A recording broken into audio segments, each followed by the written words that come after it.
নমস্কার বন্ধুরা, আমি সৌমিত্র মণ্ডল আর আপনারা দেখছেন এক্সটার্নাল অ্যাফেয়ার্স বেঙ্গলি। রিসেন্টলি চায়নাতে বিশ্বের সবথেকে বড় সোনার খনি পাওয়া গেছে।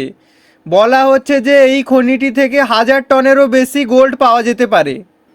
আমরা এই ভিডিওটিতে দেখব চায়নার কাছে কত পরিমাণ গোল্ড ছিল, আর এই 1000 টন নতুন গোল্ড পাওয়ার পর এক্সট্রাক্ট করলে মোট কত পরিমাণ গোল্ড হবে, চীনের ইকোনমিতে এর প্রভাব কি হবে, আমাদের ভারতের কাছেই বা কত পরিমাণ গোল্ড রয়েছে বর্তমানে। এইটা হলো চায়নার পুরো ম্যাপ, আর এখানে হলো হুনান প্রভিন্স, আর এখানেই পাওয়া গেছে বিশ্বের সবথেকে বড় গোল্ড রিজার্ভ। এই 1000 টন গোল্ডের ভ্যালু আজকের দিনে প্রায় 600 বিলিয়ন ইয়ান। ইয়ান হলো চাইনিজ কারেন্সি। এটিকে যদি আমরা ইন্ডিয়ান রুপিজে কনভার্ট করি তাহলে আমরা পাবো 7 লক্ষ কোটি।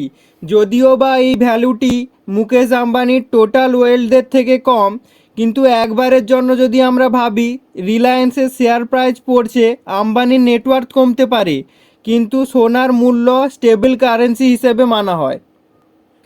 আমরা যদি এই লিস্টে দেখি তাহলে পৃথিবীর কোন দেশের কাছে কত পরিমাণ গোল্ড রয়েছে আমরা তা জানতে পারবো। এখানকার সমস্ত ভ্যালুই টনে দেওয়া আছে। এই লিস্টের 1 নম্বর স্থানে আমরা ইউনাইটেড স্টেটকে দেখতে পাবো এবং চায়নাকে দেখতে পাবো 6 নম্বর স্থানে 2264 টন গোল্ডের সঙ্গে। এই দিকে রয়েছে প্রিভিয়াস ইয়ারের গোল্ড রিজার্ভ, আর এই দিকে রয়েছে বর্তমান ইয়ারের গোল্ড রিজার্ভ। আমরা যদি বর্তমান চায়নার রিজার্ভের সঙ্গে নতুন পাওয়া 1000 টন গোল্ড যোগ করি তাহলে মোট গোল্ড হবে 3264 টন। কিন্তু মাইন করে পুরো সোনা বার করতে সময় লাগবে প্রায় অ্যাপ্রক্সিমেট 5 থেকে 10 বছর। প্রত্যেক বছর যতটা এক্সট্রাক্ট করা যাবে ততটাই ধীরে ধীরে অ্যাড করা হবে।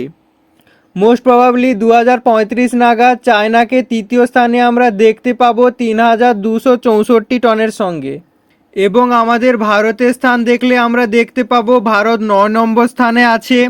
কিন্তু প্রিভিয়াস ইয়ারের ভ্যালু যদি আমরা দেখি এই বছর 19 টন এক্সট্রা যোগ হয়েছে, কারণ রিসেন্টলি আমরা নিউজ শুনেছিলাম আমাদের RBI reserve bank of India কিছু গোল্ড পারচেস করেছে ওয়ার্ল্ড ব্যাংকের কাছ থেকে।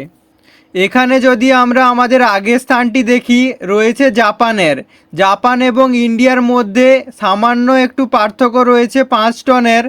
আমরা খুবই শীঘ্রই 8 নম্বর স্থানে পৌঁছে যাব জাপানকে হারিয়ে এই লিস্টে। কিন্তু আপনারা ভাবছেন ভারত এবং চায়নার মধ্যে গোল্ড রিজার্ভের দিক থেকে অনেকটাই গ্যাপ রয়েছে, কিন্তু আপনাদের বলে রাখি ইকোনমিস্টদের মতে ভারত একমাত্রই কান্ট্রি যাদের মন্দির এবং সিভিলিয়ানদের কাছে মিলিয়ে টোটাল লাখ টনেরও বেশি সোনা রয়েছে।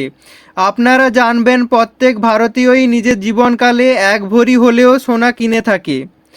তাহলে আমাদের 150 কোটি মানুষের দেশে কতটা পরিমাণ সোনা রয়েছে আপনারা নিশ্চয়ই অনুমান করতে পারছেন। কিন্তু তাছাড়াও আপনাদের জানা দরকার ভারতের 90% ভূখণ্ডই আনএক্সপ্লোর রয়েছে। এই আর্টিকেলটিতে আপনারা দেখতে পাচ্ছেন বর্তমানে ভারতের অনলি 2.2 থেকে 2.5% ইনকাম মাইনিং থেকে আসছে। ইন্ডিয়া ফিউচারে জিডিপি বাড়ার সঙ্গে সঙ্গে এটা 10 থেকে 11% করার টার্গেট রেখেছে। সুতরাং ভারতের গোল্ড রিজার্ভ বাড়তে চলেছে ফিউচারে। কিন্তু আবার এই খনি খননের ফলে ইন ফিউচার ভূমিধসের মতো বড় বড় ন্যাচুরাল ডিজাস্টারও চায়নাতে আসতে চলেছে। ধন্যবাদ বন্ধুরা, ভিডিওটির এক্সপ্লেন ভালো লাগলে একটি লাইক করবে এবং চ্যানেলটিতে নতুন হলে সাবস্ক্রাইব করে আমাদের সঙ্গে জুড়ে থাকবেন। জয় হিন্দ।